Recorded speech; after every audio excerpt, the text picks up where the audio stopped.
భారత communist party Marxist నడకలో మహాసభలు చాలా ప్రాముఖ్యత కలిగినటువంటివి. మరి చాలా ఇతర పార్టీల్లాగా కాకుండా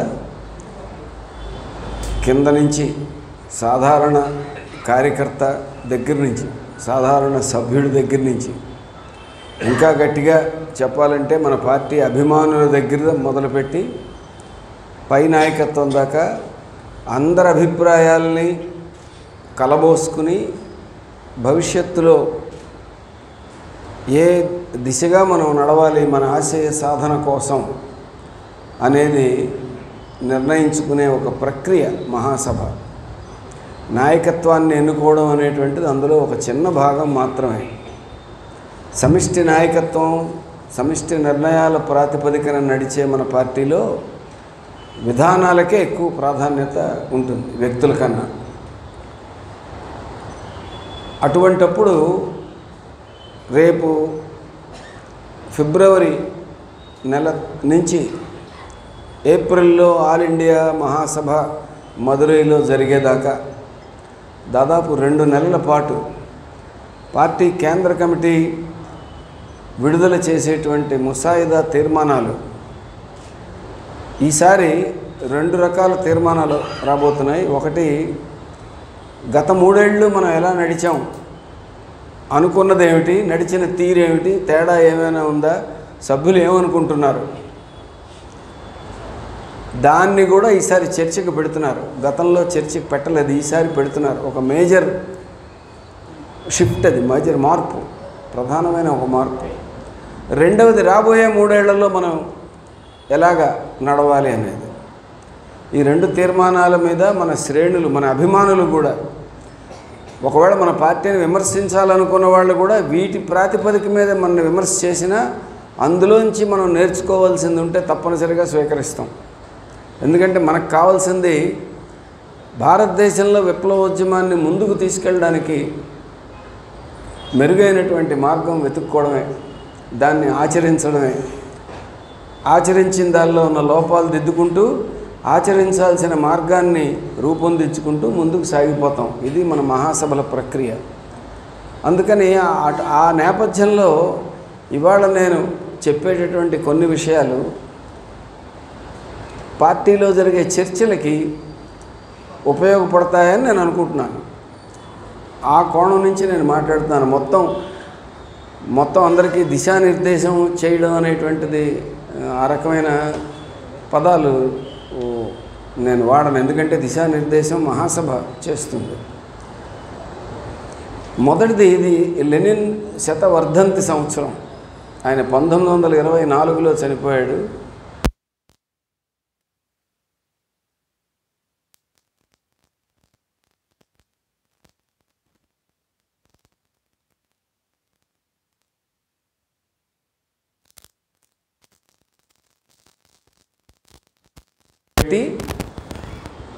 ప్రపంచంలో విప్లవోద్యమం ముందుకు ఎలా నడవాలి, విప్లవ పార్టీ నిర్మాణం ఎలా జరగాలి, లాంటి అనేకమైన విషయాలని ఆయన చాలా తక్కువ కాలం జీవించాడు. ఆయన 54 ఏళ్లే జీవించాడు.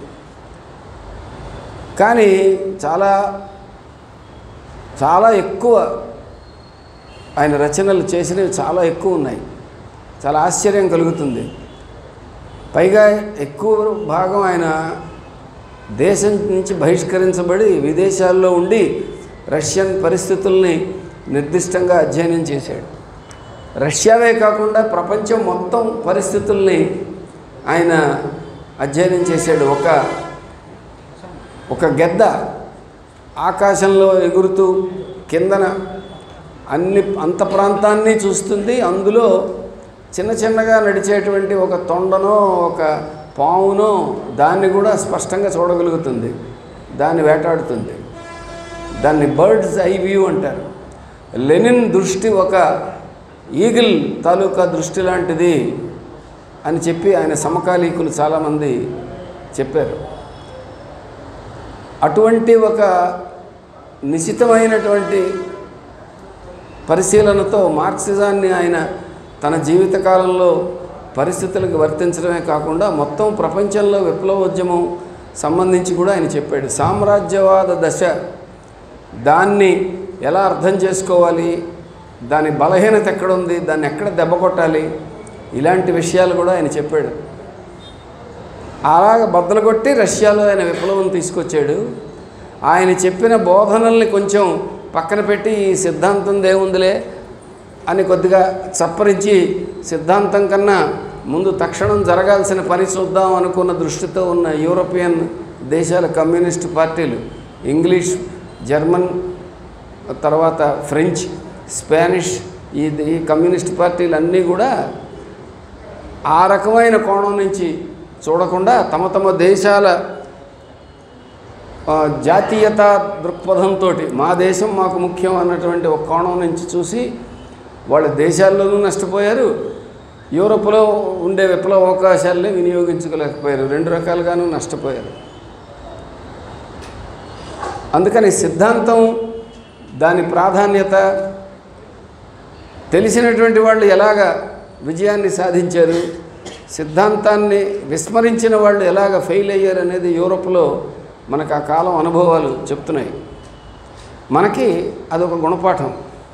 అందుకనే ఏం చెయ్యాలి, లెనిన్ ఏం చెయ్యాలి అని రాసిన పుస్తకం దాదాపు మనం దాన్ని ఒక క్రైస్తవులు బైబిల్ని ఎలా చదువుతారో, హిందూ భక్తులు భగవద్గీతను నిత్యం ఎలా చదువుతారో అలా కాకపోయినా అర్థం చేసుకుని మనం ఏం చేయాలి, పుస్తకాన్ని చదివి మన ప్రాంతంలో ఆచరణలో పెట్టే పని చేయాలి.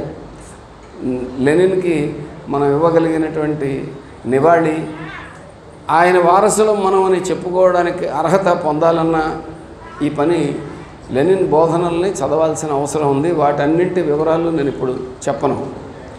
కానీ లెనిన్ మరణించి 100 సంవత్సరాలు అయింది. ఇప్పుడు మొత్తం ప్రపంచ పరిస్థితి ఎలా ఉంది, అప్పటికి ఇప్పటికీ తేడా ఏమైనా ఉందా లేదా, దీన్ని కూడా మనం అధ్యయనం చేయాలి. అప్పుడు సామ్రాజ్యవాద దేశాలు అంటే బ్రిటను, ఫ్రాన్సు, జపాను, జర్మనీ,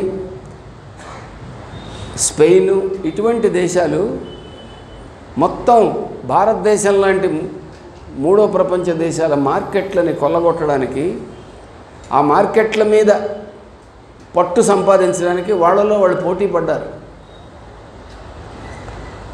సామ్రాజ్యవాద దేశాలు వాళ్ళలో వాళ్ళు పోటీ పడ్డారు కాబట్టి ఆ పోటీలో మనం ఎవరు బలహీనంగా ఉన్నారు వాళ్ళలో అన్నది చూసి అక్కడ దెబ్బ కొట్టాడు లెనిన్. రష్యా వాటన్నింటిలోకి బలహీనంగా ఉండడంతో రష్యాలో తిరుగుబాటు తేలిగ్గా అయింది. రష్యన్ జారు చక్రవర్తి దాన్ని తట్టుకోలేకపోయాడు. కార్మిక వర్గం విజయం సాధించింది. మళ్ళా రెండో ప్రపంచ యుద్ధం టైంకి వచ్చేసరికి అంటే 1939-45 మధ్య రెండో ప్రపంచ యుద్ధం జరిగింది. మళ్ళా ఈ సామ్రాజ్యవాదులు, ప్రపంచాన్ని కొల్లగొట్టుకు తినే రాబందులు సామ్రాజ్యవాదులు, వాళ్ళు రెండు ముక్కలయ్యారు. హిట్లరు, అలాగే జపాను, ఇటలీ వీళ్ళో పక్కుంటే ఇంగ్లాండు, ఫ్రాన్సు, అమెరికా వీళ్ళందరూ ఇంకో పక్క ఉన్నారు. ప్రపంచం మీద ఆధిపత్యం ఎలా సంపాదించాలని వాళ్ళు రెండు కూటములు కొట్టుకుంటున్న టైంలో ఒక బలమైన కార్మిక వర్గ రాజ్యంగా రష్యా అప్పటికే ఉంది. ఈ రష్యా సారథ్యంలో మళ్ళా ఆ హిట్లర్ ఫ్యాసిజాన్ని, ప్రపంచానికి పట్టిన ఆ ప్రమాదాన్ని జయప్రదంగా ఓడించడమే కాకుండా ఆ ఫ్యాసిస్టు కేంద్రంలో ఎర్రజెండా ఎగరేశాం. తూర్పు యూరప్ అంతా కూడా ఎర్రజెండా ఎగరేశాం. దాని తర్వాత ఆ సామ్రాజ్యవాదానికి తగిలిన ఆ దెబ్బ విప్లవోద్యమానికి ఎంత ఉపయోగపడిందంటే రెండో ప్రపంచ యుద్ధం ముగిసిన 4 ఏళ్లకే చైనాలో విప్లవం జయప్రదమైంది. ఆ తర్వాత మనకి ఉత్తర వియత్నాం, తర్వాత ఉత్తర కొరియా, క్యూబా, ఇలాగా వివిధ దేశాల్లో, ఆసియా దేశాల్లో కూడా విప్లవాలు జయప్రదం అయ్యాయి. విప్లవంలాగా కాకపోయినా భారతదేశం లాంటి పెద్ద దేశాల్లో కూడా సామ్రాజ్యవాదాన్ని వెనక్కి పంపించి స్వతంత్ర దేశాలుగా వచ్చాయి. అంటే సామ్రాజ్యవాదం మళ్ళా బలహీనపడింది. ఆ బలహీనత నుంచి కూడదీసుకుని ఇప్పుడు అది కొత్త రూపంతో, కొత్త ఎత్తుగడలతో, కొత్త దాడితో ముందుకు వచ్చింది. 1980ల నుంచి ఎదురుదాడి ప్రారంభమైంది. మార్గరెట్ థాచర్, రొనాల్డ్ రేగన్ కాలంలో రేగనామిక్స్ అని, థాచరిజం అని ఇలాంటి పేర్లతో ఈ సామ్రాజ్యవాద దాడి తాలూకా వ్యూహాన్ని వర్ణిస్తారు. 80ల్లో ఈ దాడి మొదలైంది. మన దేశంలో దాని ప్రభావం సరళీకరణ విధానాలు రూపంలో అది ప్రారంభమైంది. దాన్ని కాంగ్రెస్ వాళ్ళ హయాంలోనే పివి నరసింహారావు ప్రధానిగా ఉన్న టైంలో మన దేశంలో మొదలుపెట్టారు. ఈ విధానాలు ప్రపంచమంతా అమలు జరుగుతున్నాయి. ఈ మూడో ప్రపంచ దేశాలన్నింటా ఇదే విధానాలు అమలు జరుగుతున్నాయి. సామ్రాజ్యవాదం ఇప్పుడు దాని రూపం మార్చుకుంది. ఇదివరకు మొదటి ప్రపంచ యుద్ధంలో వాళ్ళలో వాళ్ళు కొట్టుకున్నారు, రెండో ప్రపంచ యుద్ధంలో కూడా వాళ్ళలో వాళ్ళు కొట్టుకున్నారు. ఈసారి వాళ్ళలో వాళ్ళు కొట్టుకోవడం లేదు. ఎందుకంటే అంతర్జాతీయ ద్రవ్య పెట్టుబడి రూపంలో, డబ్బు రూపంలో అదంతా ఓ దగ్గర చేరిపోయింది. ఒక అయస్కాంతం, పెద్ద బ్రహ్మాండమైన అయస్కాంతం మాదిరిగా అది ఒక రూపం, కొత్త రూపం తీసుకుంది. ఇప్పుడు అమెరికా, రష్యా, అమెరికా, జర్మనీ, లేకపోతే ఫ్రాన్సు, ఇంగ్లాండు ఇలాగ వాళ్ళ దెబ్బలాట్లకిను సామ్రాజ్యవాదం సాగించే దోపిడీకి లింక్ ఏమీ లేదు. వాళ్ళు కొట్టుకున్నా ఈ దోపిడీకి ఏం ఆటంకం లేదు. అందుకని ఇప్పుడు శత్రువు, సామ్రాజ్యవాదం అనేటువంటి శత్రువు ఒక దేశం రూపంలో మనకి స్పష్టంగా కనబడదు. దానికన్నా కూడా ఈ అంతర్జాతీయ ద్రవ్య పెట్టుబడి అనే రూపంలో మనకు కనబడుతుంది. దానికి ముందుండి నడిపించే సాధనాలే IMF, ప్రపంచ బ్యాంకు, ప్రపంచ వాణిజ్య సంస్థ. నీతో అమెరికా వాడు డైరెక్ట్గా మాట్లాడు, కానీ అంతర్జాతీయ వ్యాపారం చేయాలంటే నువ్వు WTOతో మాట్లాడాలి. నీకు అప్పు కావాలంటే IMF తోటో వరల్డ్ బ్యాంక్ తోటో మాట్లాడాలి. వాళ్ళు పెట్టే షరతులు అమెరికాకి, ఫ్రాన్స్కి, లేకపోతే ఇంకో దేశానికి ఉపయోగపడతాయి. ఆ దేశంలో ఉన్న పెట్టుబడికి ఉపయోగపడతాయి. కాబట్టి ఇప్పుడు మొదటి 2 ప్రపంచ యుద్ధాల టైంలోనూ వాళ్ళలో వాళ్ళు కొట్లాడుకునే కార్మిక వర్గానికి అవకాశం ఇచ్చినట్టు ఇప్పుడు లేదు. వాళ్ళ ఐక్యత పెరిగింది, వాళ్ళ ఎత్తుగడలు మారాయి. సామ్రాజ్యవాదం ఉన్నంతకాలం యుద్ధాలు ఉంటాయి అన్నాడు లెనిన్. యుద్ధాలు కూడా ఇప్పుడు ఉన్నాయి. ఇప్పుడు ఇజ్రాయిల్లో యుద్ధం జరుగుతుంది. గాజా మీద ఇజ్రాయిల్ వాడు దాడి చేస్తున్నాడు. మీరు ఆ మ్యాప్లు అవి కొద్దిగా పరిశీలిస్తే ఎంత ఘోరం జరుగుతుందనేటువంటిది కనబడుతుంది. ఒక దేశం పాలస్తీనా ఒక దేశంగా 1948లో ఉన్న దానిలోకి మేము ఇల్లు వాకిలి కోల్పోయిన వాళ్ళమి, హిట్లర్ చేతుల్లో అన్యాయం అయిపోయిన వాళ్ళమే అని ప్రవేశించినటువంటి ఇజ్రాయేలీలు, యూదు జాతికి చెందినటువంటి వాళ్ళు, బ్రిటను, ఫ్రాన్స్ ఇటువంటి దేశాల ప్రోత్సాహంతో సాయుధంగా ప్రవేశించారు ఆ దేశాల్లోకి. ప్రవేశించి ఆ దేశాన్ని అలాగా ఆక్రమించుకుని ఒరిజినల్గా పాలస్తీనా ప్రజలది. ఇప్పుడు ఆ పాలస్తీనా ప్రజలే ఆ దేశంలో కాందిశీకులైపోయిన పరిస్థితి ఉంది. గతంలో అమెరికా వాడు లేకపోతే యూరప్ నుంచి వెళ్ళిన కార్మికులు, యూరప్ నుంచి వెళ్ళినటువంటి వ్యాపారులు కొంత సైన్యాన్ని తీసుకుని యూరప్ నుంచి అమెరికా ఖండానికి వెళ్ళి అక్కడ స్థానికులందరినీ ఊచకోత కోసి అమెరికా రాజ్యాన్ని స్థాపించారు. ఆస్ట్రేలియా వెళ్ళి అక్కడ స్థానికులందరినీ ఊచకోత కోసి అక్కడ ఆ రాజ్యాన్ని వాళ్ళు కైవసం చేసుకున్నారు. దక్షిణాఫ్రికాలో అదే పని చేశారు, కెనడాలో అదే పని చేశారు, స్థానికుల్ని బతకనివ్వకుండా చేశారు. ఇప్పుడు పాలస్తీనాలో మళ్ళీ అది జరుగుతోంది. ఒక 400 సంవత్సరాల క్రితం అప్పుడెప్పుడో జరిగింది, మళ్ళీ ఈరోజు జరుగుతోంది. ఊచకోతకు వస్తున్నారు, పిల్లల్ని చంపేస్తున్నారు. పెద్దవాళ్ళు, యువకుడు అయిన ప్రతివాడు సైన్యంలో పాలస్తీనా సాయుధంగా ప్రతిఘటిస్తున్నాడు. చేతికి రాయి దొరికితే రాయి, కర్ర దొరికితే కర్ర, పెట్రోల్ బాంబు అయితే పెట్రోల్ బాంబు. వాళ్ళు ఓటమిని అంగీకరించడానికి సిద్ధంగా లేరు. చచ్చేదాకా పోట్లాడతాం, మా భూమి మీదకి శరణార్థులుగా వచ్చి ఇప్పుడు మా మీదే పెత్తనం చేసి మమ్మల్ని శరణార్థులుగా మార్చి ఇతర దేశాలకు పొమ్మంటున్నారు. ఇంతకంటే దుర్మార్గం ఏమైనా ఉందా అని అడుగుతున్నారు. ఎదురు తిరిగి పోట్లాడుతున్నారు. ఎందుకింత యుద్ధం అక్కడ జరుగుతుంది? ఆ పశ్చిమాసియా ప్రాంతంలో చాలా విలువైనటువంటి బంగారం గనులు, నల్ల బంగారం అంటే ముడి, పెట్రోలియం గనులు, ఇతర అరుదైనటువంటి ఖనిజ సంపద ఇవన్నీ ఉన్నాయి. అంతర్జాతీయ వాణిజ్యానికి కీలకమైన సూయజ్ కెనాల్ కూడా అక్కడే ఉంది, సూయజ్ కాలువ. అటువంటి ఒక కీలకమైన ప్రాంతం మీద అమెరికాకి పట్టు కావాలి. కాబట్టి సామ్రాజ్యవాదం యుద్ధాన్ని ఒక సాధనంగా ఉపయోగించుకుంటోంది. తాయివాన్ని అడ్డం పెట్టుకుని చైనా మీద దాడి చేసి అక్కడ కూడా యుద్ధానికి రంగం సిద్ధం చేస్తోంది. కాబట్టి యుద్ధాలు చేసి బలప్రయోగం ద్వారా ఇతరులను ఆక్రమించుకోవడం అనేటువంటి ఆ లక్షణం పోలేదు.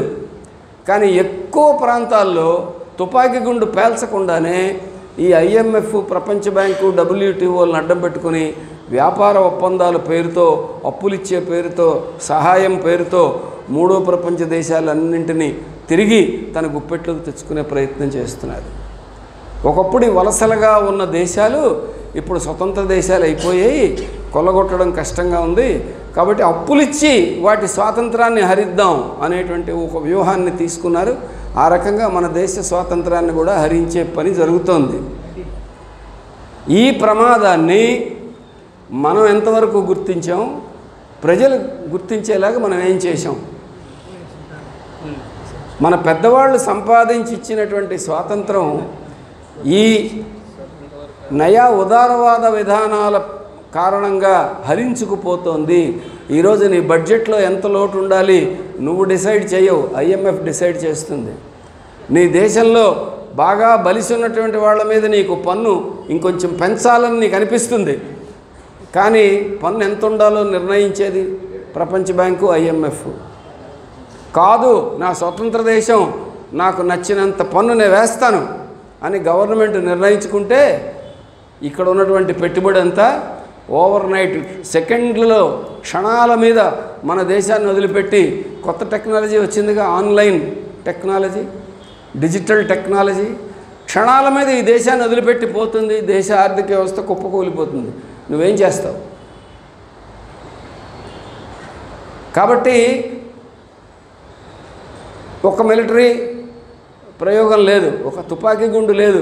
కానీ 1990 తర్వాత క్రమంగా షరతులు, నిబంధనలు పేరుతో మన దేశం మీద సామ్రాజ్యవాదం తన పట్టు బిగిస్తోంది.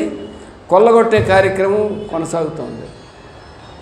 దేశ స్వాతంత్రం అనేటువంటిది పోతుంది. దేశ స్వాతంత్రంతో పాటు వచ్చినటువంటి ఆ లౌకిక తత్వం, ఆ సామాజిక న్యాయం, ఆ ప్రజాస్వామ్యం ఇవన్నీ కూడా దాంతోపాటే పోతాయి.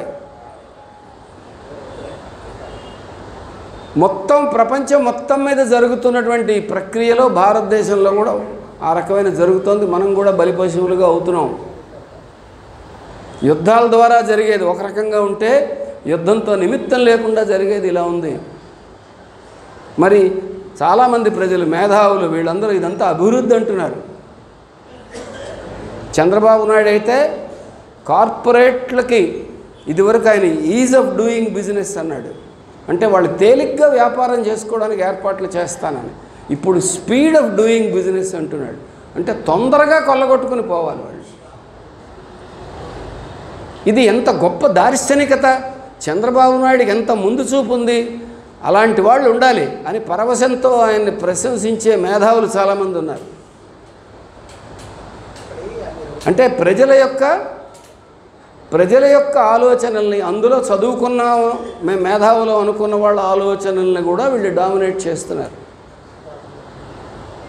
కాబట్టి కమ్యూనిస్టుల ముందు చాలా పెద్ద కర్తవ్యం ఉంది. ముందు మనం ఈ ప్రచార ప్రలోభంలో పడకుండా ఉండాలంటే ముందు మనకి మార్క్సిజం, లెనినిజం అనేటువంటిది దాని మీద, సిద్ధాంతం మీద పట్టు ఉండాలి. అంటే ఇప్పుడున్న పరిస్థితుల్లో నయా ఉదారవాద విధానాలు, వాటి లోతుపాతులు, వాటి చరిత్ర, అది మన జీవితాన్ని ఎలా ప్రభావితం చేస్తోంది, దాని సారాంశం ఏమిటి, దాని మీద మనకి పట్టు ఉండాలి. ఎంత పట్టు ఉండాలంటే మామూలు జనాలకు దాన్ని వివరించి చెప్పగలిగి ఉండాలి. అది మీరు మన కర్తవ్యంగా తీసుకోవాల్సింది. అది అర్థం కాకపోతే జనాలకు ఏం చెప్తాం? మొన్న అంగన్వాడీ ధర్నా ఏదో జరిగింది. ధర్నాలో మాట్లాడమంటే వెళ్ళి అడిగాను వాళ్ళని. నేను ఉపన్యాసం కాదు, నాకు మీరు సమాధానం చెప్పండి. గుర్రాలతో తొక్కించాడని అప్పుడు చంద్రబాబు నాయుడు ఓడించారు. ఇప్పుడు జగన్ ఇచ్చిన హామీలు అమలు జరపలేదని వీడిని ఓడించారు. ఇప్పుడు ఏం చేస్తారని, వాడిని ఓడిస్తే వీడు వస్తున్నాడండి, వీడిని ఓడిస్తే వాడు వస్తున్నాడు, మాకేం చేయాలో తెలియట్లేదని. వాడు వీడు కాకుండా మీరే ఎందుకు రాకూడదని నేను అడిగాను. ఎంతమంది ఉన్నారు అంగన్వాడీ మహిళలు? 1,00,000 అంగన్వాడీ సెంటర్లు, అంగన్వాడీలు, ఆయాలు అందరూ కలిపితే కొన్ని లక్ష పైగా ఉన్నారు. 1,10,000 ఎంతమంది ఉన్నారు? 1,06,000 ఇంటూ ఒక్కొక్కళ్ళు 30-40 మంది మహిళలతో సంబంధాలు ఉంటాయి. వీళ్ళు ఒక 5 ఏళ్ళు పట్టినా 10 ఏళ్ళు పట్టినా ఓపిగ్గా 30 లక్షల మందిని చైతన్యపరిస్తే ఏమవుతుంది? ఎంత మార్పు వస్తుంది? ప్రభుత్వాలు ఎంత భయపడతాయి. కానీ ఆ పని లేదు. ఎందుకు లేదు? ఈ తెర, నయా ఉదారవాద విధానాలు అనేవి మన చుట్టూ కట్టినటువంటి తెరని చీల్చుకుని నిజాన్ని చూడగలిగిన పరిస్థితిలో మనం లేము. జట్కా బండిలు గతంలో నడిచేవి, వాటి ఆ గుర్రాలకు గంతలు కట్టేవాళ్ళు. ఇప్పుడు మనందరినీ జట్కా బండి గుర్రాల్లాగా చేశారు. చేసి వాళ్ళ విధానాలు జోరుగా అమలు జరుపుతున్నారు. మనం ఆ గంతలు కట్టుకునే పరిగెడుతున్నాం. పరిగెట్టి ఏమిటి, ఎంత పరిగెట్టినా ఫలితం రావట్లేదు ఏమిటి అనుకుంటున్నాం. ఎందుకు వస్తుంది ఫలితం? నువ్వు కళ్ళకు గంతలు కట్టుకుని ఎక్కడికి పరిగెడుతున్నావో తెలియదు, ఎందుకు పరిగెడుతున్నావో తెలియదు, నీ లక్ష్యం వైపు వెళ్తున్నావో వెనక్కి వెళ్తున్నావో తెలియదు. నీ కళ్ళకు గంతలు ఉన్నాయి. గంతలు తొలగించాలి. గంతలే నయా ఉదారవాద విధానాలనే గంతలు. ఈ గంతలు తొలగించుకున్న తర్వాతే శ్రీలంకలో వామపక్షాలు అధికారంలోకి వచ్చాయి. గంతలు ఉండగా రాలేదు. అమెరికాలో గంతలు మనకంటే బాగా కట్టి ఉన్నారు కాబట్టి వాడిపోతే, బైడెన్ పోతే ఇప్పుడు ట్రంప్ వచ్చాడు. రేపొద్దున ట్రంప్ పోతే వాడిని మించిన వాడు వస్తాడు, ఒకడిని మించిన వాడు ఒకడు. మన దగ్గర కూడా గంతలు గట్టిగా ఉన్నాయి కాబట్టి చంద్రబాబు నాయుడు, జగన్. మనకు కూడా కొంతమందికి బాధ ఉంది. ఇదేమిటి మహారాష్ట్రలో ఈ మహాయుతి గెలిచిందేమిటి? మహావికాస్ అగాధి కదా, గెలిచి ఉంటే చాలా బ్రహ్మాండంగా ఉండేది. అంటే ఈ 2 గుర్రాల్లో మనం కూడా ఏదో ఒక గుర్రాన్ని బలపరచాల్సిన ఎత్తుగడల చుట్టూ తిరుగుతున్నాం.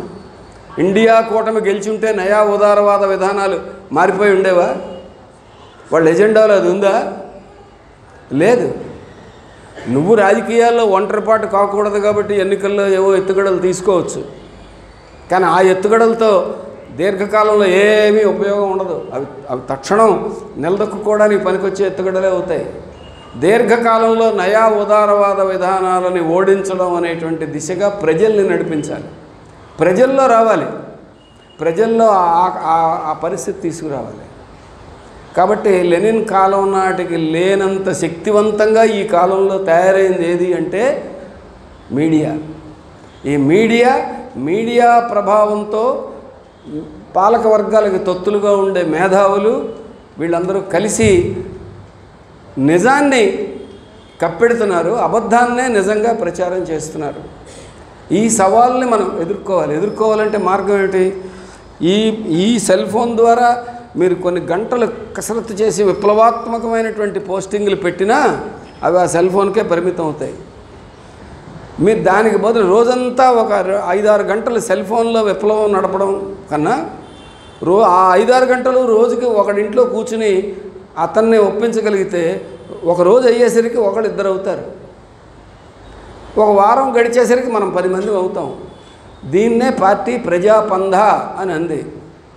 ఆ ప్రజాపంధ అమలు, దాని ప్రాధాన్యత, దాన్ని మనం ఎంతవరకు గ్రహించాం, దాన్ని ఎంతవరకు అమలు చేస్తున్నాం, ఇవి రేపొద్దున సమీక్షల్లో ఆల్ ఇండియా మహాసభల ముందు తెలుసుకోవాల్సిన విషయాలు. ఈ ప్రజాపంధ అనే కత్తిని తీసుకుని ఈ మీడియా కట్టినటువంటి గంతల్ని ఛేదిస్తే తప్ప నువ్వు ప్రజలకి నీకు తిరిగి సంబంధం, ప్రత్యక్ష సంబంధం, ప్రజల్ని చైతన్యపరిచి ఉద్యమాల్లోకి కదిలించే శక్తి కలిగే సంబంధం రావాలంటే ఈ ప్రత్యక్ష సంబంధం ప్రజలతో పెట్టుకోవడం, వాళ్ళు ఎంత సమయం మనకు గడపగలిగితే అంత సమయం వాళ్ళతో గడిపే పని చేయడం, ఇది కీలకం. దాన్ని ఎంతవరకు మనం కొత్త పద్ధతుల్లో ఎలా చేయాలి. అలాగే ఈ 90ల తర్వాత ఒక కొత్త సమస్య వచ్చింది మనకి. ఏమిటది? Post modernism, ఆధునికానంతరవాదం. సిద్ధాంతాలన్నీ దండగా, ప్రపంచం మొత్తానికి వర్తించే సిద్ధాంతం ఏమీ లేదు, ఏ సమూహానికి ఆ సమూహం తన బాగోగులు చూసుకోవాల్సిందే, ఏ ప్రాంతానికి ఆ ప్రాంతం, ఏ కులానికి ఆ కులం, ఆడవాళ్ళ మట్టుకు ఆడవాళ్ళు, యూత్ మట్టుకు యూత్, స్టూడెంట్స్ మట్టుకు స్టూడెంట్స్, విశాఖపట్నం వాళ్ళు వాళ్ళ మట్టుకు వాళ్ళు. అంటే ముక్కలు చెక్కలు ఒక కొండని రాయికేసి కొడితే పెంకులు చెదలా చెదురైనట్టు సమాజం మొత్తాన్ని ఏకాండిగా ఒకే ఒక దృష్టి నుంచి చూసే పద్ధతి పోయి మన దృష్టే ముక్క చెక్కలు అయిపోయినటువంటి పరిస్థితి ఉంది. దీన్ని ఆసరా చేసుకుని కులశక్తులు పెరిగాయి, అస్తిత్వవాదం పెరిగింది, ప్రాంతీయతత్వం పెరిగింది. మీ అందరికీ ఒక్క విషయం గుర్తు చేస్తాను. 2000 సంవత్సరంలో మనం విద్యుత్ ఛార్జీలకు వ్యతిరేకంగా, అప్పటికింకా ఆంధ్రప్రదేశ్ ఐక్య రాష్ట్రంగానే ఉంది, ఇదే చంద్రబాబు నాయుడు ముఖ్యమంత్రిగా ఉన్నాడు. విద్యుత్ సంస్కరణల మీద పోరాటం చేశాం. అప్పుడు చంద్రబాబు నాయుడు ప్రతిపాదించిన విద్యుత్ ఛార్జీల పెంపు ఎంత గుర్తుంది ఎవరికైనా? 523 కోట్లు. రాష్ట్రం అంతా మన కమ్యూనిస్టుల నాయకత్వంలో నడిచిన ప్రచార ఉద్యమానికి రాష్ట్రం అంతా అట్టుడికింది. ఆ దెబ్బకి కాంగ్రెస్, రాజశేఖర రెడ్డి కూడా మన వెంట, మన ఉద్యమం వెంట సమాంతరంగా నడవక తప్పలేదు. అది 2000 సంవత్సరం. 2002 నాటికి ఏమైంది? 2004 నాటికి ఏమైంది? ప్రభుత్వం మారింది. 2002 నాటికే ప్రభుత్వం మారే ముందే ముందుకొచ్చింది. ఏమిటది? తెలంగాణ వేర్పాటువాదం. దానికి దీనికి ఏమి సంబంధం లేదా? మనం ఎందుకు వచ్చిందో సంబంధం లేదని అనుకుంటున్నాం. వెనక్కి తిరిగి చూసుకుంటే అర్థం కావడం లేదా? ప్రపంచ బ్యాంకు నయా ఉదారవాద విధానానికి వ్యతిరేకంగా ఈ రాష్ట్రంలో ఒక కీలకమైన భూమిక పోషించే పరిస్థితి కమ్యూనిస్టులకు వస్తున్న నేపథ్యంలో ఓ తెలంగాణ వేర్పాటువాదం తీసుకొచ్చి మొత్తం చర్చనంతటినీ పక్కదోవ పట్టించి అటుపక్క వాళ్ళు తెలంగాణ, ఇటుపక్క సమైక్యాంధ్రాన్ని ఒకళ్ళనొకళ్ళు తిట్టుకునేటువంటి పరిస్థితి తీసుకొచ్చి వీళ్ళని కలిపే శక్తి మనకి చాలక నిశ్చేష్టలమైపోయినటువంటి పరిస్థితిలో మనం పడ్డాం. ఇది పాలకవర్గం ఎదురుదాడిగా మనం అర్థం చేసుకుంటున్నామా లేదా అని అందులో దాని వెనక ఉన్న సైద్ధాంతిక దాడి. ఆ సైద్ధాంతిక దాడికి ప్రాతిపదికే పోస్ట్ మోడర్నిజం. ఇది ప్రపంచం అన్ని చోట్ల జరిగింది అదే. అందుకని ఎవడు మట్టు కూడా ఆలోచించుకుంటాడు. ఎవడు మట్టు కూడా ఆలోచించుకోగానే సంఘాలు ఏమవుతాయి? సంఘాలు నడవు. మీకు ఒక్క అనుభవం చెప్తే విశాఖపట్నంది మీకు అర్థమవుతుంది. విశాఖపట్నంలో 20,000 మందిని ఉద్యోగాలు ఇచ్చినటువంటి ఒక కంపెనీ ఉంది, బహుళజాతి కంపెనీ, బ్రాండిక్స్ ఇండియా. ఈ బ్రాండిక్స్ ఇండియాలో యూనియన్ పెట్టుకోవడానికి లేదు, వాళ్ళెవరికి ఆ ధైర్యం కూడా లేదు. ఆ మహిళలు ఏ గ్రామాల నుంచి వస్తున్నారో ఆ గ్రామాల్లో ఉన్న మన రైతు సంఘం వాళ్ళు, మన వ్యవసాయ కూలీ సంఘం వాళ్ళు, వీళ్ళందరూ ఆ ఇళ్ల దగ్గర వాళ్ళకి ఎంత చెప్పినా ఎవరు మట్టుకు వాళ్ళు నోరు మూసుకుని ఉండడమే తప్ప సంఘం అనే ఆలోచన, చర్చ లేదు. ఎందుకంటే ప్రతి 10 మంది వర్కర్లకి ఒకడు మనిషి ఉంటాడు. వాడు వాళ్ళని ఇళ్ల దగ్గర బస్సుల్లో, కంపెనీ బస్సుల్లో ఎక్కించుకుని డ్యూటీకి తీసుకొచ్చి మళ్ళీ ఇళ్ల దగ్గర దింపే వరకు వాడు వాళ్ళని అలా గమనిస్తూనే ఉంటాడు. ఎవరెవరితో మాట్లాడుకున్నారు, ఏం మాట్లాడుకున్నారు. వాళ్ళ బాత్రూముల్లో కూడా సీసీ కెమెరాలు ఉన్నాయి. అంత దుర్మార్గమైనటువంటి పరిస్థితి ఉన్న చోట మూడేళ్ళు కాదు, చంద్రబాబు నాయుడు దిగిపోయే ముందు సంవత్సరం అంటే 2018 ఒక సమ్మె జరిగింది. అది విశేషం. ఏ షిఫ్ట్ వర్కర్లు దిగిపోయి బస్సులు ఎక్కకుండా కూర్చున్నారు, బి షిఫ్ట్ వాళ్ళు బస్సులు దిగి డ్యూటీలు ఎక్కడం మానేశారు. అందరూ అక్కడ ఉండిపోయారు. ఎందుకు ఉండిపోయారంటే ఎవరు సమాధానం చెప్పరు. డ్యూటీలకు వెళ్ళండి అంటే వెళ్ళేవాళ్ళు వెళ్ళరు, బస్సులు ఎక్కండి అంటే ఎక్కేవాళ్ళు ఎక్కరు. అందరూ అలాగే ఉన్నారు. మాకు తెలియదంటే మాకు తెలియదు అంటున్నారు. నువ్వు ఎక్కంటే అందరూ ఎక్కితే నేను ఎక్కుతాను అంటున్నారు. నాయకుడు ఎవరు? మీరేమి నిర్ణయించుకున్నారు, మీ డిమాండ్లు ఏమిటి మాకు తెలియదు. ఏం చేస్తుంది మేనేజ్మెంటు? ఎవరిని పిన్ పాయింట్ చేసి శిక్షిస్తుంది అంటే మేనేజ్మెంట్ దెబ్బకి దొరకకుండా వాళ్ళ నిరసన తెలియజేయడానికి వాళ్ళు రూపొందించుకున్న కార్యక్రమం. వాళ్ళ సెల్ ఫోన్లలో కూడా ఏం మెసేజ్లు లేవు. అంటే అంత నిర్బంధం మధ్య వాళ్ళు సమ్మె చేశారు. చంద్రబాబు నాయుడు దిగొస్తే తప్ప అతను డైరెక్ట్గా వచ్చి పరిస్థితి గమనించి దీన్ని సాగదీస్తే కొంపలు మునుగుతాయని ఏకపక్షంగా మేనేజ్మెంట్తో చెప్పి వాళ్ళకి జీతాలు పెంచి ఉద్యోగాలు తీయమని భద్రత హామీ అది ఇచ్చి మీరు పొండి లోపలికి, మీకు ఏమైనా ప్రాబ్లమ్స్ ఉంటే కంప్లైంట్ బాక్స్లో వేయండి, మీ పేర్లు కూడా రాయక్కర్లేదు, మేము వాటిని పరిశీలించి పరిష్కరిస్తామని ఏదో చెప్పి చేసాడు. ఇది అయిన తర్వాత మన సిఐటి వాళ్ళందరినీ కష్టపడి ఒక 400 మందిని పోగేసి యూనియన్ పెట్టుకుంటే ఉండే గొప్పతనం వీటన్నిటి గురించి చెప్పారు. వాళ్ళంతా వినేసి వెళ్ళిపోయారు, యూనియన్ పెట్టుకోలేదు. వీళ్ళంతా కొత్త తరం కార్మిక వర్గం, భయం ఉంది, కోపం ఉంది. ఇప్పుడు కార్మిక వర్గం ఎక్కడ వాళ్ళు అక్కడ పని చేయట్లేదు.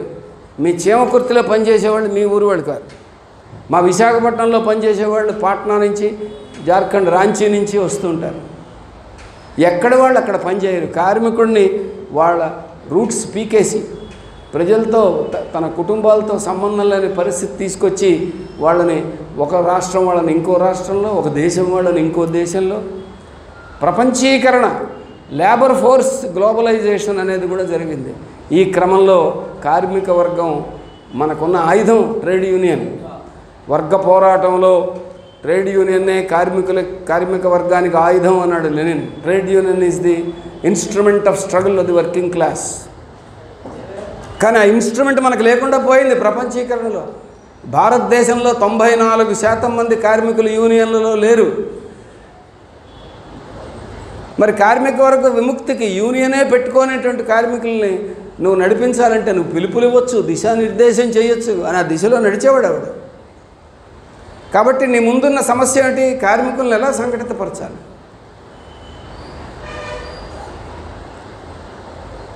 పంతొమ్మిది 1960ల్లో 70ల్లో 80ల్లో లేని సమస్యలు ఇప్పుడు పోస్ట్ మోడర్నిజం వల్ల ఆ సిద్ధాంత దాడి, నిర్బంధం రెండో పక్క పెరిగింది. గతంలో నిర్బంధం తెలంగాణ కాలంలో, పోరాట కాలంలో నిర్బంధం ఒకలా చూసాం.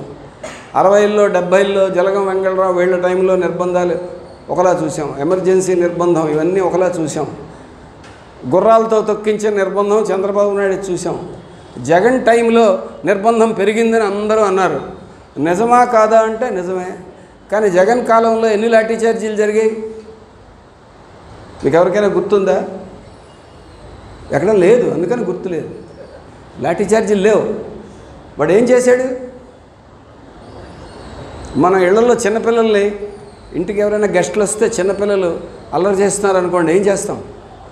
గెస్టుల ముందు కొట్టలేము, వాళ్ళ అల్లరి కొనసాగించడానికి పెర్మిషన్ ఇవ్వలేము. ఏం చేస్తాం?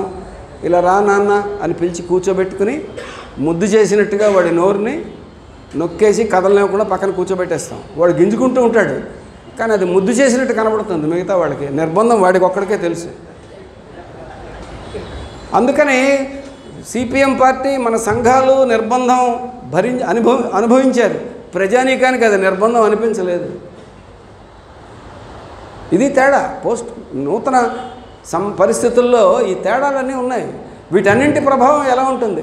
ఎలక్ట్రిసిటీ ఆందోళనలో రోడ్డు మీద మనల్ని పడేసి లాఠీలతో కొడుతుంటే జనాలందరూ ఘోరం ఘోరం అన్నారు. ఇప్పుడు అక్కడ కొట్టడం లేదు, ఘోరం ఏం కనబడటం లేదు.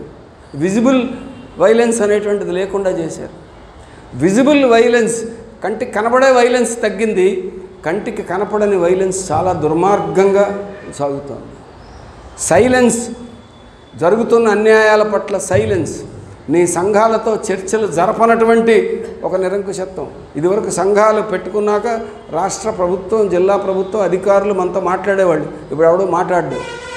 నువ్వు సంఘాలు పెట్టుకో, అరుచుకో, గోల్ చేసుకో, ఏం చేసుకో, మాకు సంబంధం లేదు. కాబట్టి ప్రజాస్వామ్యం మీద దాడి, నిరంకుశత్వం, అణిచివేత ఇవన్నీ కొత్త రూపాలు తీసుకున్నాయి. వీటితో పాటు మతోన్మాదం,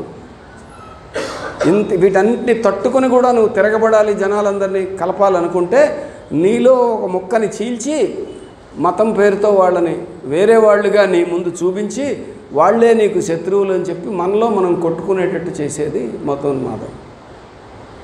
ఇది ఈ కాలంలో మళ్ళా ముందుకు వచ్చినటువంటి ప్రమాదం. ఇప్పుడు అదే రాజ్యం వెళ్తుంది. నీ కర్తవ్యం ఏమిటి? ఈ కార్మిక వర్గాన్ని, శ్రమజీవులందరినీ ఏకం చేసి విప్లవం వైపు నడిపించడం అనుకున్నప్పుడు ఈ ప్రతిబంధకాలన్నింటినీ అధిగమించి నువ్వు ఎలాగ కార్మికుల్ని, శ్రమజీవుల్ని ఐక్యం చేయాలి, దానికి మార్గాలు ఏమిటి?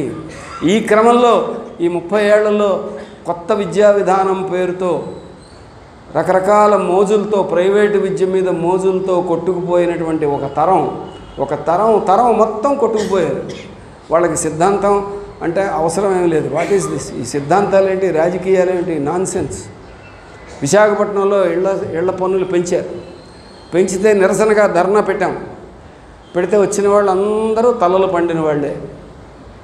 అడిగాను, ఏమరా ఇళ్ల పన్నులు పెంచితే మీ పిల్లలకి ఎవరికి నొప్పి లేదా అంటే, వాళ్ళకి నొప్పి లేకపోవడం మమ్మల్ని చీవాట్లు పెడుతున్నారు. ఈ వయసులో నీకు వెళ్ళి ఆ ధర్నాలు ఎందుకు చేయాలి? పన్ను పెంచితే మేము పంపిస్తాము, డబ్బులు కట్టే, ఇంట్లో కూర్చో. నీకు మళ్ళీ ఆసుపత్రిలో పెడితే సేవ చేయడానికి మేము అమెరికాలో ఉన్నాం, ఎక్కడి నుంచి వస్తాం, హైదరాబాద్ నుంచి ఎక్కడి నుంచి వస్తాం అంటే ముసలాళ్ళు పోరాటానికి రెడీ అవుతుంటే కుర్రాళ్ళు పోరాటం దండగా అనే దానిలో ఉన్నారు. వాళ్ళ ఐడియాలజీ, వాళ్ళ బుర్రలో ఎక్కిన ఐడియాలజీ అది. ఆ మధ్య ఆర్టీసీ క్యూలో నిలబడి నేను టికెట్ కోసం నిలబడితే మధ్యలో ఎవడో దూరిపోతే నేను గట్టి కేకలేశాను, పక్కకు రా అన్నాను. వాడు రాకపోతే వెళ్ళి వాడిని లాగితే నా వెనకాతలో ఒక కుర్రాడు ఉన్నాడు.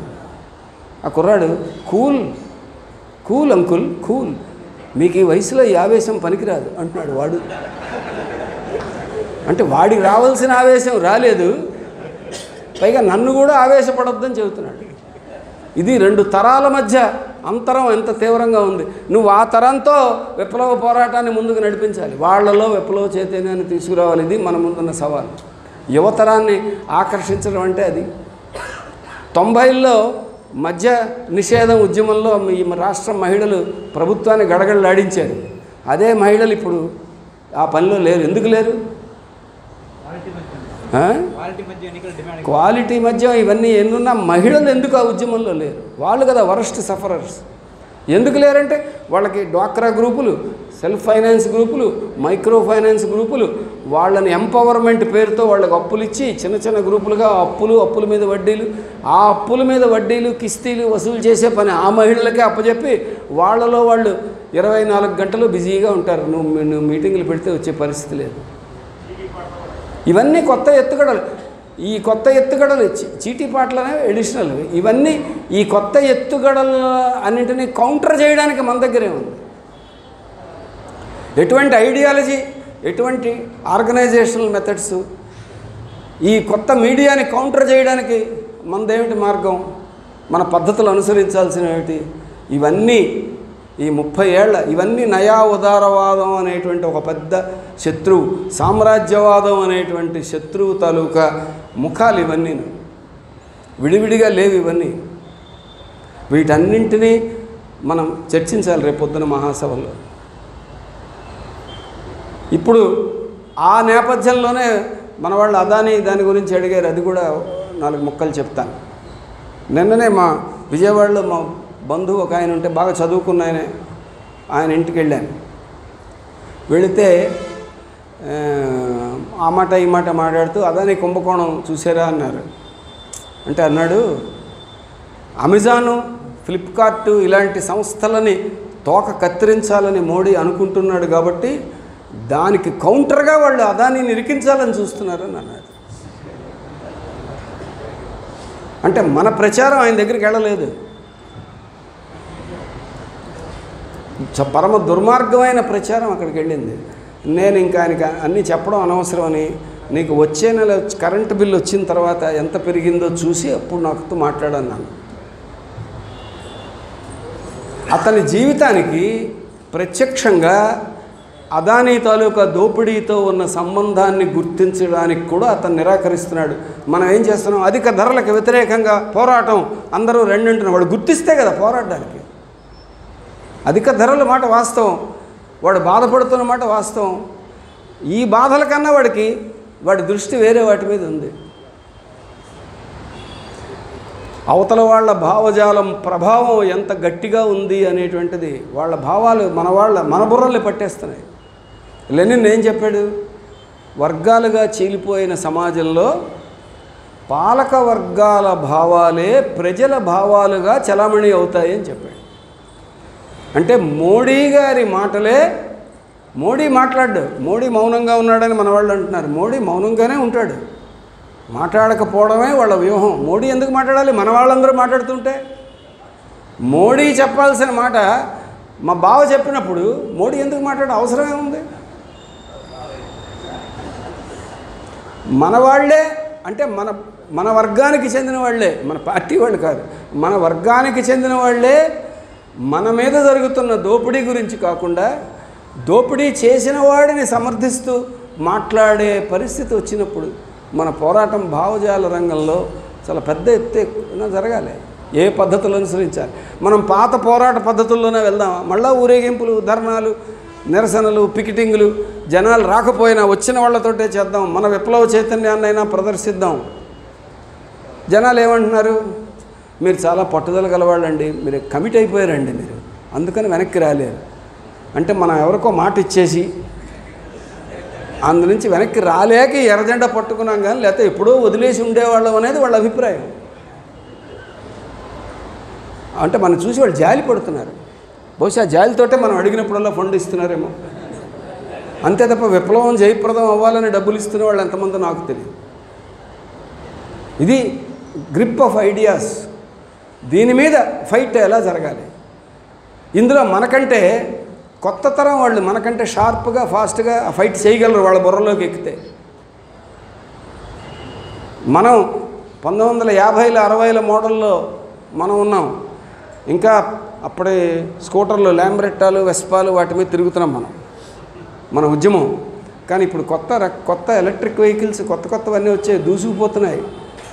వాటితో వెళ్తే తప్ప వాడిని ఎదుర్కోలేము. కాబట్టి యువతరాన్ని ఆ భావజాలంలోంచి బయటికి లాక్కొచ్చి ఈ ఉద్యమానికి సారథులుగా వాళ్ళని తయారు చేయడం ఎలాగా అనేటువంటిది కూడా ఒక కీలకమైన కర్తవ్యం. ఈ విధానాల వల్ల అట్టడుగున అణగారిపోతున్నటువంటి దళితులు వీళ్ళందరినీ ఎలాగ ఇందులోకి లాక్కురావాలి? గిరిజనులను ఎలా లాక్కురావాలి? వీళ్ళందరినీ ఎర్రజెండా బాటలో నడిపించడం ఎలాగా? ఈ మెలకువలు, ఈ పద్ధతులు, ఆ లోతుల్లోకి మనం వెళ్ళకపోతే మన ఉద్యమం నడుస్తూ ఉంటుంది, ఇదేం అయిపోదు. దోపిడీ ఉన్నంతకాలం ఎర్రజెండా ఉంటుంది, దాన్ని ఎవడు దించేలేడు. కానీ పురోగమించి మార్పు, సమాజ మార్పు తేవాలంటే మాత్రం మనం మన ఎర్రజెండా విశిష్టతని వాళ్ళందరికీ అర్థమయ్యేలా చెప్పాల్సిందే. విశాఖపట్నంలో స్టీల్ ప్లాంట్ ఆందోళన 3.5 సంవత్సరాలుగా అవుతుంది. వాడు 3.5 సంవత్సరాలుగా స్టీల్ ప్లాంట్ని ప్రైవేటీకరించకుండా ఆగాడు. అంతవరకు బాగానే ఉంది. కానీ మొన్న జరిగిన ఎన్నికల్లో అక్కడ ఎవరు గెలిచారు? తెలుగుదేశం గెలిచింది. అంటే బీజేపీ మిత్రపక్షం గెలిచింది. ఎలా గెలిచింది? రాష్ట్రంలో ఉన్న అన్ని అసెంబ్లీ స్థానాల్లో కంటే అత్యధిక మెజారిటీతో అక్కడ టీడీపీ క్యాండిడేట్ గెలిచాడు, శ్రీనివాసరావు. ఇప్పుడు టీడీపీ రాష్ట్ర అధ్యక్షుడు చేశారు. దీన్ని గాజువాక అసెంబ్లీ నియోజకవర్గంగా చూస్తామా? కార్మిక వర్గ పోరాటం ఫలితం రాజకీయ రూపంలో రాకుండా రివర్స్లో ఎందుకు వచ్చిందనేది చర్చిస్తామా? జగన్మోహన్ రెడ్డి మీద కోపంగా మొత్తం ఎన్నికలు జరిగాయి కాబట్టి అక్కడ కూడా అదే జరిగింది. కాబట్టి జగన్మోహన్ రెడ్డి వల్ల ప్లాంట్ ప్రైవేట్ అయిపోయినట్టు, చంద్రబాబు నాయుడు వస్తే కాపాడేటట్టు ఈ బైనరీ పాలిటిక్స్ అంటాం. వాడు కాకపోతే వీడు, వీడు కాకపోతే వాడని. అంగన్వాడీ మహిళలే కాదు, ఆర్గనైజ్డ్ పబ్లిక్ సెక్టార్ కార్మికులు, వాళ్ళ కుటుంబాలు కూడా అదే భ్రమలో ఉన్నారు. మన ఉపాధ్యాయ నాయకులు, ఉపాధ్యాయ సంఘం మెంబర్లు, మరి అందరు సమాజానికి చైతన్యం కలిగించేవాళ్ళు, వాళ్ళు అదే మోడ్లో ఉన్నారు. జగన్మోహన్ రెడ్డి మీద కోపం కొద్దీ చంద్రబాబు నాయుడు ఓట్లేశారు. ఎందుకు వేశారు? వాళ్ళకి ఇప్పటికీ తెలియదు. నేను నాయకులను అడిగాను, వాళ్ళు ఎందుకు వేశారో కనీసం కనుక్కురండి అని. స్టీల్ ప్లాంట్ మన కార్యకర్తలనే అదే అడిగాం, మనకు ఎన్ని ఓట్లు పడ్డాయంటే 4,000 పడ్డాయన్నారు. మీరు ఆ 4,000 మందిని కలిసి మనకెందుకు వేశారో అడిగిరండి అని. ఇది తెలిస్తే అవతలది కూడా తెలుస్తుందని. మనకు వెయ్యని వాళ్ళని ఎందుకు వేయలేదంటే తెలియదు, మనకు ఓట్లు వేసిన వాళ్ళని ఎందుకు వేసారయ్యా మీరు మాకు అని అడగండి. అందరూ ఎందుకు ఏమిటంటారు? మీరు గెలవరండి. అదే కదా, మీరు పోటీ చేస్తే గెలవరండి. మీరు మంచివాళ్లే కానీ మీరు పోటీ చేస్తే గెలవరు. గెలిపించుకోకపోతే నష్టం ఎవరికి? ప్రజలకు కదా. కానీ ప్రజలు అలా అనుకోవట్లేదు. అదేదో మన ఫెయిల్యూర్ అనుకుంటున్నారు, మన వాళ్ళు కూడా అదేదో మనదే అనుకుంటున్నారు. ప్రజల్లో మనం ఒక భాగం అనేటువంటిది కాకుండా ప్రజలతో సంబంధం లేని ఒక రాజకీయ పార్టీగా మన వాళ్ళు కూడా చాలామంది మనల్ని ఊహించుకునే పరిస్థితిలో ఉంది. ఈ సిచ్యువేషన్ మారాలి. ఇప్పుడు అదానీ ఉదంతం అన్నిటికంటే దానికి పెద్ద ఎగ్జాంపుల్. మీ అందరికీ ఇవాళే ప్రజాశక్తి అదానీ స్పెషల్ 4 పేజీలు వేశాం. మీరు గుర్తించాల్సింది ఏంటంటే దాని మీద దాని వివరాలని మన పత్రిక తప్ప ఎవరు వేయలేదు. ఇంగ్లీష్ మీడియా కూడా దాని టోటల్ పిక్చర్ ఇవ్వడానికి సిద్ధంగా లేదు. మెజారిటీ వాళ్ళంతా అమ్ముడుపోయారు. మీడియా టోటల్గా వాళ్ళ కంట్రోల్లో ఉంది. ఎలక్ట్రానిక్ మీడియా అంతా వాళ్ళ కంట్రోల్లో ఉంది. ఇప్పుడు ఎక్స్ అంటే ఇదివరకు ట్విట్టర్, ఆ ఎలన్ మస్క్ తీసుకున్నాక వాడు కూడా చాలా స్ట్రిక్ట్ కంట్రోల్. మీరు ట్విట్టర్లో ఏం పెట్టినా అది జనాలకు వెళ్ళదు, కట్ అయిపోతుంది. అదే క్రమంగా ఫేస్బుక్కి మిగతా వాటికి కూడా వచ్చేస్తుంది. మొత్తం అసలు విషయం జనాలకి తెలియదు. 523 కోట్లు భారం వేసినప్పుడు రాష్ట్రం అంతా అట్టుడికింది. 18,000 కోట్ల భారం మోపినప్పుడు రాష్ట్రం దాన్ని పట్టించుకోని పరిస్థితిలో ఉంది. ఇది తేడా. ఇంతకీ అప్పటికీ ఇప్పటికీ తేడా ఏమిటి? వీడి సౌర విద్యుత్తుని మనకు అమ్ముతాడు. మీ జనాలకి చెప్పడానికి కొన్ని విషయాలు చెప్పాలి. సౌర విద్యుత్తుని వాడు అమ్ముతాడు. ఎక్కడ తయారవుతుంది సౌర విద్యుత్తు? రాజస్థాన్లో ఆ సోలార్ ప్యానెల్స్ పెడతారు. అక్కడ విద్యుత్తు తయారవుతుంది. అక్కడ నుంచి ఇక్కడికి ట్రాన్స్మిషన్ అయ్యి ఇక్కడ మనకి సప్లై చేస్తారు. అక్కడ నుంచి ఇక్కడికి ట్రాన్స్మిషన్ అయ్యేటప్పుడు ట్రాన్స్మిషన్లో విద్యుత్ ఎప్పుడు పోతుంది కొంత.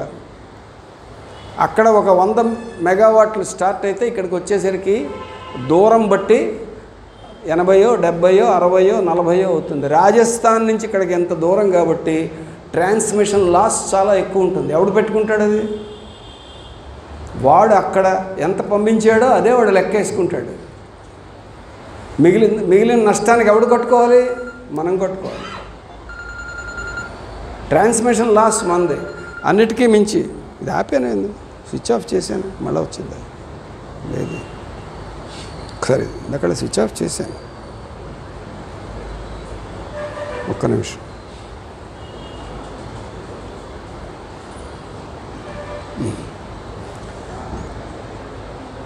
ఈ సోలార్ పవర్ బాగా వాడుకోవాలంటే ఏం చేయాలి? మన ఇళ్ల మీద సోలార్ ప్యానెల్స్ పెట్టాలి.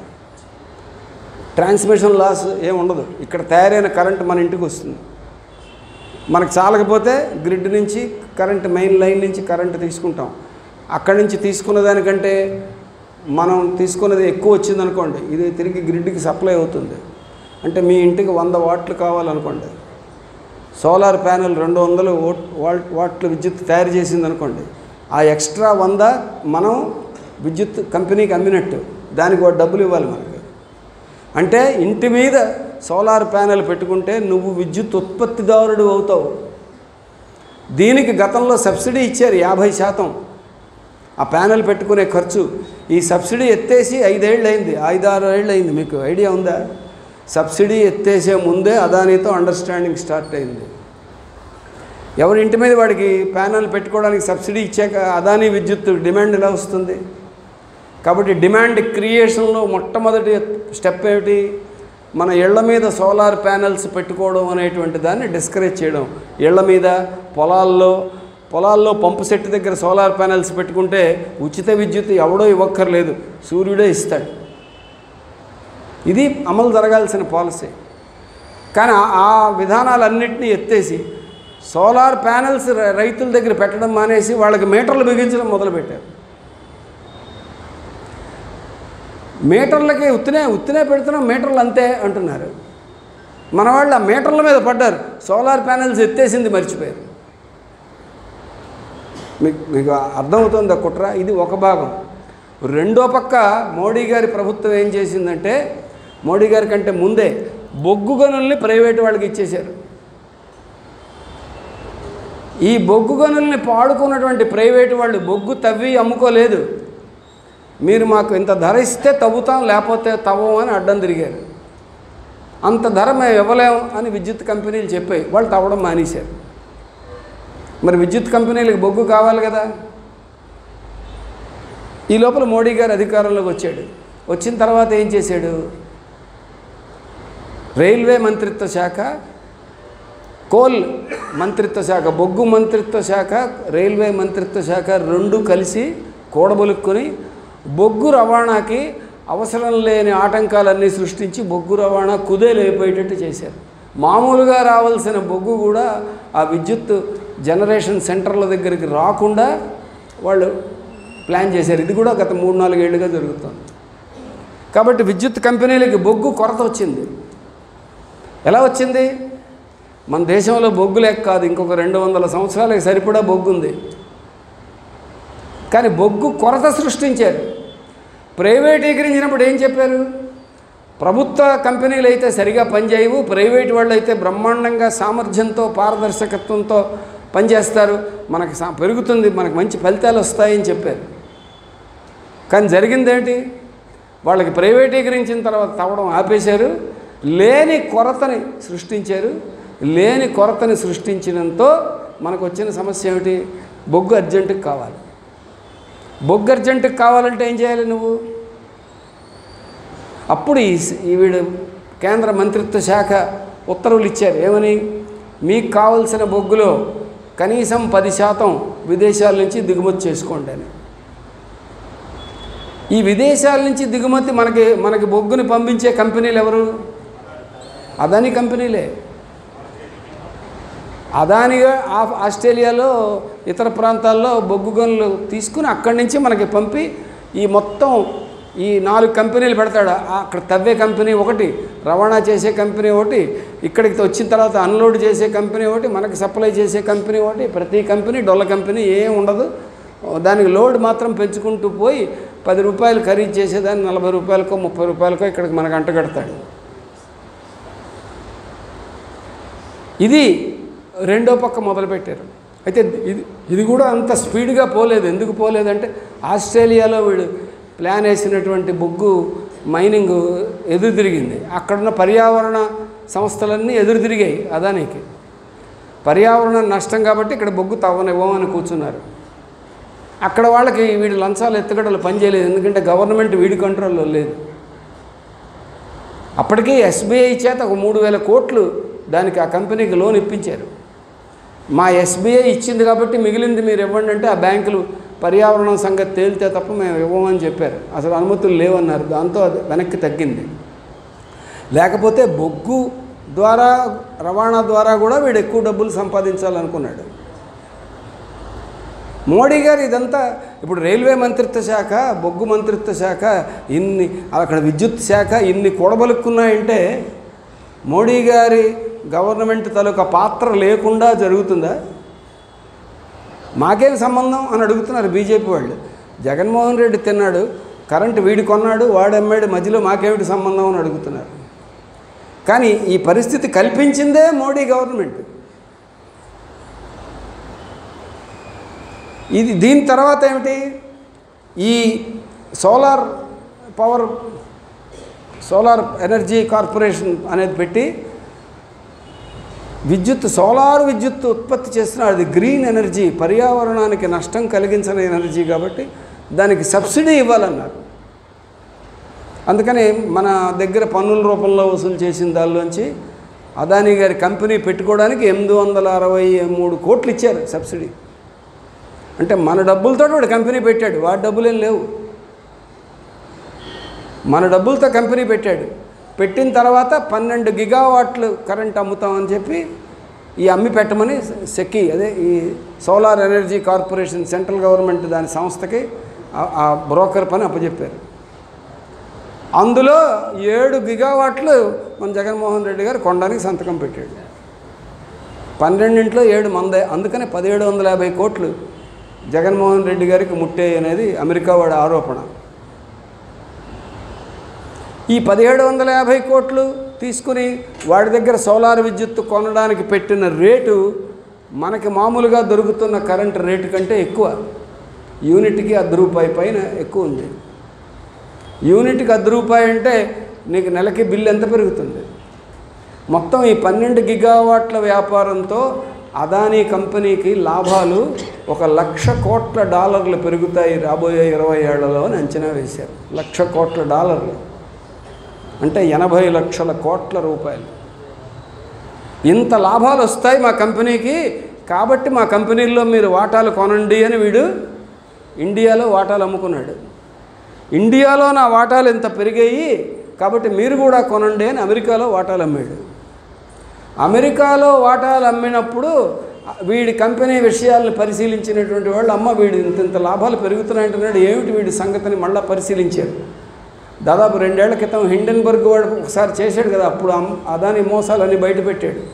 ఇప్పుడు కూడా మళ్ళీ వాళ్ళు ఎవడో కంప్లైంట్ ఇచ్చాడు, వీడు లంచాలు ఇచ్చి ఆ లంచాల ఖర్చు కూడా వినియోగదారుల మీద వేస్తున్నాడు, ఈ లంచాల ఖర్చు ఇవ్వకపోవడం మాకు లంచాలు ఇవ్వడం నేరమా కాదనేది కాదు ఆ పిటిషన్. నువ్వు కంపెనీ డబ్బు లంచం ఇచ్చినప్పుడు కంపెనీలోని షేర్ హోల్డర్ అందరికీ చెప్పాలా వద్దా, అది వాడు వేసిన పిటిషన్. అమెరికా వాడి కోపం కూడా దాని మీద, అంతే తప్ప లంచం ఇవ్వకపోవడం మీద కాదు. పెట్టుబడిదారి న్యాయం వాళ్ళ వాదనలు అలాగే ఉంటాయి. అందుకని అమెరికాలో వాళ్ళు ఈ ట్రాన్స్పరెన్సీ లేకుండా, షేర్ హోల్డర్లకు తెలియకుండా, వాటాదారులకు తెలియకుండా నువ్వు నడిపినటువంటి అక్రమ లావాదేవీల సంగతి ఏంటో తేల్చమని వాళ్ళు నోటీస్ ఇచ్చారు. నీ గవర్నమెంట్ ఏం చేయాలి? వాడు అక్కడ నోటీస్ ఇచ్చాడు, బోర్డు పరిశోధన చేసి ఎంక్వైరీలు చేసి ఆధారాలు సాక్ష్యాలు పట్టుకుని నోటీసులు ఇస్తే, మనవాడి మీద బయటవాడు ఇంత పట్టుకున్నాడు, మనం ఏం చేయాలనేది ఇక్కడ గవర్నమెంట్ ఆలోచించాలి కదా. కానీ మన ప్రభుత్వం ఏముంటుంది, మన దేశం యొక్క ఎదుగుదలని ఓర్వలేక వాళ్ళందరూ అలా చేస్తున్నారు. రేపొద్దున ట్రంప్ వస్తే ఇవన్నీ సెట్ చేసేస్తాడు, ఏం పర్వాలేదు అన్న తర్వాత మళ్ళీ అదానీ షేర్లు పెరుగుతున్నాయి. మీరు గమనించారో లేదో, అదానీ షేర్లు 4 రోజులు పడిపోయి అమెరికన్ కోర్టుల్లో తన మీద ఆరోపణ చేశారు అన్న తర్వాత షేర్లు దమ్మని పడిపోయాయి. కానీ మళ్ళీ 2 రోజుల నుంచి మళ్ళీ పెరుగుతున్నాయి. ఎందుకంటే గవర్నమెంట్ బ్యాకప్ చేస్తుంది. అమెరికన్ గవర్నమెంట్ సైలెంట్గా ఉంది, బైడెన్ ఏం మాట్లాడలేదు. కాబట్టి ట్రంప్ వచ్చేసరికి ఇంకా నెలలలో వచ్చేస్తాడు ట్రంప్ వచ్చిన తర్వాత ఈ కేసు వెనక్కి పోతుంది, మళ్ళీ మనకి లాభాలు వస్తాయి. అది లంచం అయితే ఏమిటి, కాకపోతే ఏమిటి, షేర్లు కొనుక్కునేవాడికి వాడికి మాత్రం నీతి నియమాలు ఉన్నాయా ఏంటి? దాంతో ఆ విషయం సైలెంట్ అయిపోతుంది. కానీ మరిగిపోయేది ఎవరికి? వినియోగదారులకి.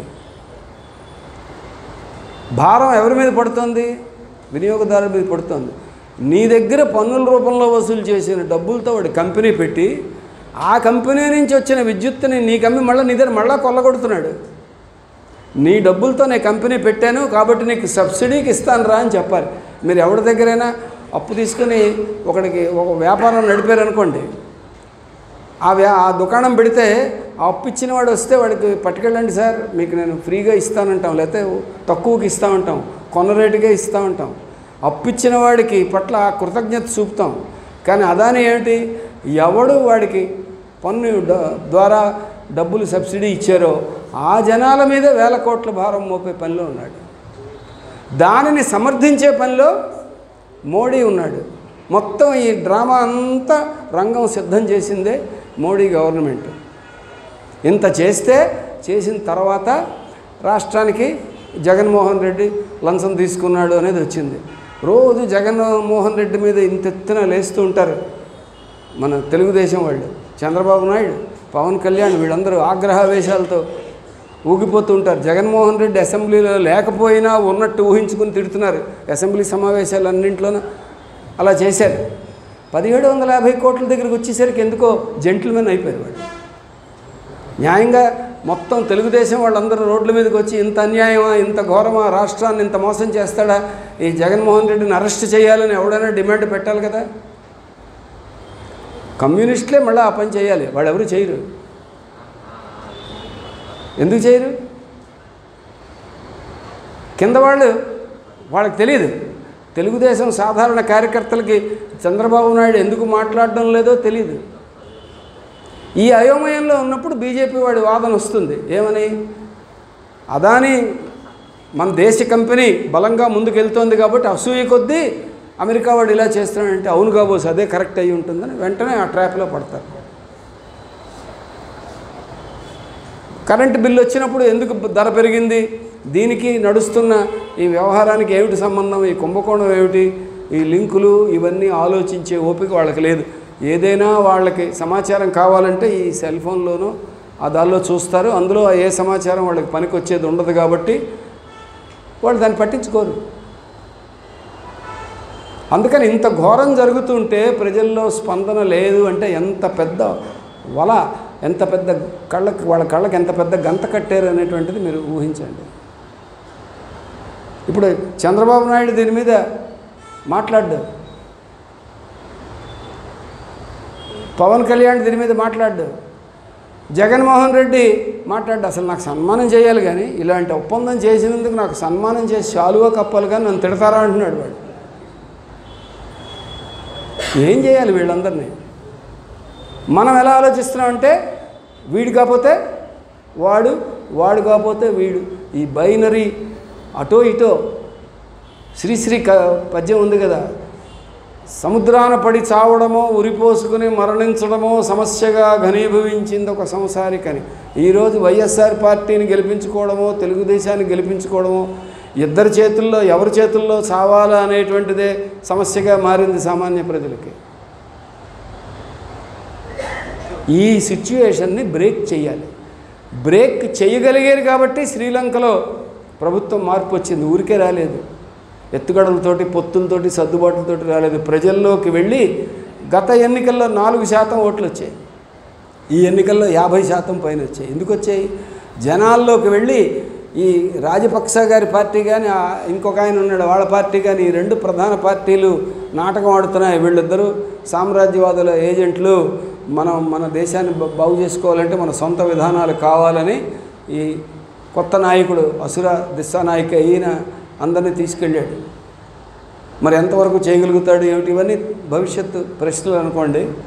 కానీ జరిగింది ఏమిటి అంటే ప్రజలు ఈ ఇద్దరే కాదు, అసలు శత్రువు నయా ఉదారవాద విధానాలు, సామ్రాజ్యవాదం అసలు శత్రువు, వాళ్ళ ఏజెంట్లుగా వీళ్ళందరూ ఉన్నారు. మన దేశంలో ఉన్న పెట్టుబడిదారులు వాళ్ళతో కుమ్మక్కైపోయి ఉన్నారు. వీళ్ళందరి సంగతి మనం తేల్చాలి, తేల్చే వాళ్ళందరినీ కలుపుకు రావాలి, ఎటువంటి ఎత్తుగడలు వేయాలి, ఇది మన కార్యకర్తలు ముందు ఆలోచించాలి, జనాలకు ఆలోచింపజేయాలి. మీరు ప్రపంచం మొత్తం పరిణామాలు చూస్తే గెలిస్తే పచ్చి మితవాద శక్తులు గెలుస్తున్నారు, ట్రంప్ మోడీ లాంటి వాళ్ళు గెలుస్తున్నారు, లేకపోతే వామపక్షాలు గెలుస్తున్నాయి. నిన్న ఉరుగ్వేలో వామపక్షాలు గెలిచారు. వెనిజులాలో మొన్ననే ఫ్యాసిస్ట్ వ్యతిరేక సదస్సు జరిగి మొత్తం ఆ దేశాలన్నీ కూడబలుక్కున్నాయంటే లెఫ్ట్ వామపక్షాల వైపు వచ్చేవాళ్ళు వస్తున్నారు, అటు పచ్చి మితవాదుల వైపు పోయేవాళ్ళు పోతున్నారు, అటు ఇటు కాకుండా ఉండేవాళ్ళు జావగారిపోతున్నారు. కాంగ్రెస్ కానీ మిగతా వాళ్ళందరూ కానీ వాళ్ళకి నయా ఉదారవాద విధానాలతో నష్టం లేదు, వాళ్ళే ప్రవేశపెట్టారు కదా, వాళ్ళకి అవి అభ్యంతరం లేదు. ఆ విధానాలు ఉంటే వాళ్ళకి అభ్యంతరం లేదు, వాళ్ళకి అధికారం కావాలంతే. ఇలాంటి వాళ్ళు పోతున్నారు అంటే అవతల మితవాద శక్తులైనా గెలుస్తున్నాయి, యువతల వామపక్ష శక్తులైనా బలపడుతున్నాయి, మధ్యవాదంగా ఉన్నవాళ్ళు లేచిపోతున్నారు. ఇప్పుడు మనం ఏం చేయాలి? మనం బలపడి ఈ అవకాశాన్ని ఉపయోగించుకుని వామపక్షాలు సొంతంగా బలపడడం ఎలాగనే దాని మీద కేంద్రీకరిస్తూ ఆ ఎన్నికలు వచ్చినప్పుడు ఆ ఎత్తుగడలు ఏవైతే అవి తీసుకుంటాం. ఎన్నికలే ప్రధానమైనది కాదు, ముందు జనాలకు కట్టేసినటువంటి గంతని, కళ్ళకు కట్టిన గంతని చీల్చి వాళ్ళకి నిజం చూపించడం ఎలాగా. నువ్వు నిజం చూపించగలిగితే ముందు కళ్ళు చెదిరిపోతాయి. కళ్ళు మూసుకుని ఉన్నవాడికి ఒక్కసారి కళ్ళ గంతలు ఇప్పితే ఏమిటవుతుంది? ఆ వెలుగు చూడలేడు, కట్టి మళ్ళీ గంతలు అంటాడు. ప్రజలు కూడా నువ్వు ఇన్ని విషయాలు చెబితే నువ్వు మమ్మల్ని భయపెట్టేస్తున్నావయ్యా అన్నవాళ్ళు కూడా ఉన్నారు. ఒక్కసారి నిజాన్ని చూడడం అనేటువంటి దాన్ని తట్టుకోలేకపోతున్నారు. కానీ వాళ్ళు నిజాన్ని చూడాలి కదా, వాళ్ళకి చూపించాలి కదా, ముఖ్యంగా యువతరానికి ఆ పని చేయాలి కదా మనం. అందుకని కొత్త తరానికి ఈ నిజాన్ని, ఈ బైనరీ రాజకీయాలు అంటే రెండు అటో ఇటో, తెలుగుదేశమో జగన్మోహన్ రెడ్డో ఉన్న రాజకీయమో లేకపోతే కాంగ్రెస్సో బీజేపీయో అన్నదో ఇది కాదు రాజకీయం. సామ్రాజ్యవాదానికి అనుకూలంగా ఉండే ఈ కార్పొరేట్లు, వాళ్ళకు అనుకూలంగా ఉండే పార్టీలు ఓ పక్క, ప్రజలు ఇంకో పక్క. ప్రజల వైపు ఉంటావా కార్పొరేట్ల వైపు ఉంటావా? ప్రజల కార్పొరేట్ల, ప్రజల సామ్రాజ్యవాదమా? ఇది అసలు ప్రశ్న. ఈ అసలు ప్రశ్న ముందుకు రాకుండా తెలుగుదేశమా లేకపోతే వైఎస్ఆర్ పార్టీయా? ఈ రెండింట్లో నువ్వు ఎవడికి వేసినా గెలిచేది సామ్రాజ్యవాదమే, గెలిచేది కార్పొరేట్లే, ఓడిపోయేది ప్రజలే. ప్రజలే వాళ్ళని వాళ్ళు ఓడగొట్టుకుంటున్నారు గత కొన్ని ఎన్నికలుగా. డబ్బులు తీసుకుంటున్నారు ప్రజలు అంటున్నాం. ప్రజలు తమని తాము ఓడగొట్టుకోవడానికి ఆ డబ్బులు ఇస్తున్నారు కార్పొరేట్లు. మేము ఓడిపోతున్నామని ప్రజలు అనుకోవడం లేదు. మేము ఓటేసిన వాడు గెలవాలనుకుంటున్నారు. మేము ఓడిపోతున్నామని వాళ్ళు గమనించలేకపోతున్నారు. అందుకని ప్రజలలో ఆ చైతన్యాన్ని కలిగించడం అనేటువంటిదే మన ముందున్న పెద్ద సవాలు. అయితే ఆశాజనకమైన పరిస్థితి ఏమిటి? ఒక పెద్ద సంక్షోభంలో మన శత్రువు చిక్కుకొని ఉన్నాడు. ఈ నయా ఉదారవాద విధానాలు ఒక పెద్ద సంక్షోభంలో ఉన్నాయి. వాళ్ళు ముందడుగు వేయడం తెలియట్లేదు. సంక్షోభంలోంచి బయటపడడం ఎలాగో తెలియట్లేదు. అమెరికాతో సహా అన్ని పెద్ద దేశాల్లోనూ నిరుద్యోగం, ధరల పెరుగుదల, ఆర్థిక సంక్షోభం ఇవన్నీ చుట్టుముట్టి వాళ్ళు గొక్క తిప్పుకోలేని పరిస్థితులు ఉన్నాయి. ఇటువంటి టైంలో శత్రువు ఇబ్బందుల్లో ఉన్నప్పుడే ప్రజలకు నువ్వు నిజాన్ని చెప్పగలిగితే ఈ ప్రజలు ఆ శత్రువు సంగతి తేల్చే అవకాశం వస్తుంది. వాడు సంక్షోభంలో ఉన్నాడు.